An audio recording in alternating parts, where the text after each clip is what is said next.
People have been driven mad looking for this plane. Yeah. You think it's here in Maine? Definitely. Definitely.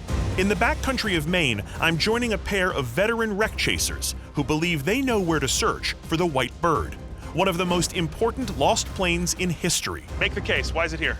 Well, it starts with the witnesses. Wait, there are witnesses? There are witnesses. May 9th, 1927, there were a group of people that heard an aircraft pass over, which is a very rare thing in 1927. People have to remember that. In 1927, a plane goes overhead, it's a big deal. It was a big deal. Right. So this is a map of the region we're in right now. The first people to hear the aircraft that morning were the Scotts, a married couple traveling by car. They heard an airplane approach. They pulled over and shut the car off and get out to listen to it pass. To them, no question, that was a plane. No question, that was a plane. Okay.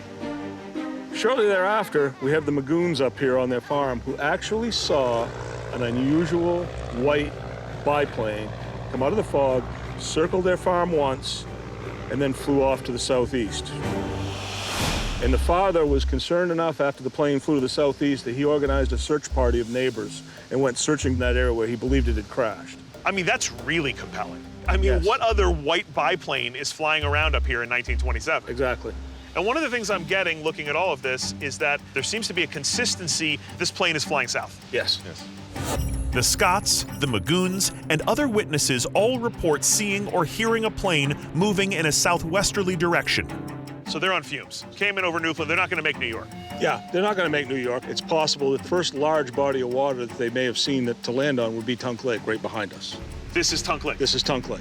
Tunk Lake lies in line with the direction of the aircraft that the witnesses described. And there's another reason Peter and his team have honed in on this location. Now, I see one other flag on this map. Yes. Down here, Millet, Yep, James Millet. which is pointing to this lake. Yes. So is Millet another eyewitness? No. He found something really interesting here about 30 years later. What's Millet's story? Millet was with a group of hunters staying at a camp right here on this lake.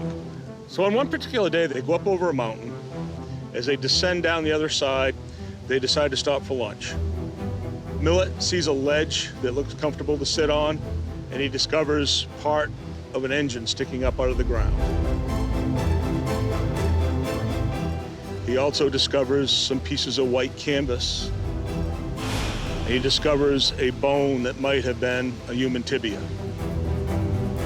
Did they note this exact location where this happened? They did not. How do you pick up the pieces? How do you find where Millet was? Millet left behind some clues for us. Okay, what did he leave behind?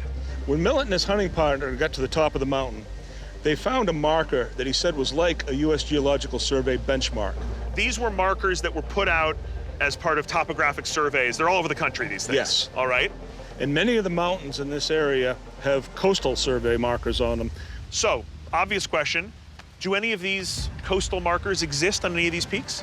There are two of them on mountains that are likely suspect. And so, have you searched them? We searched one of them. One of them. And the other?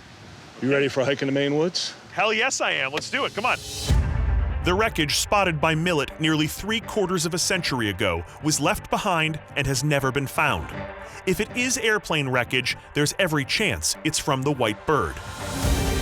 We board a boat and speed across Tunk Lake toward the peak that may have a geologic marker matching what Millet described.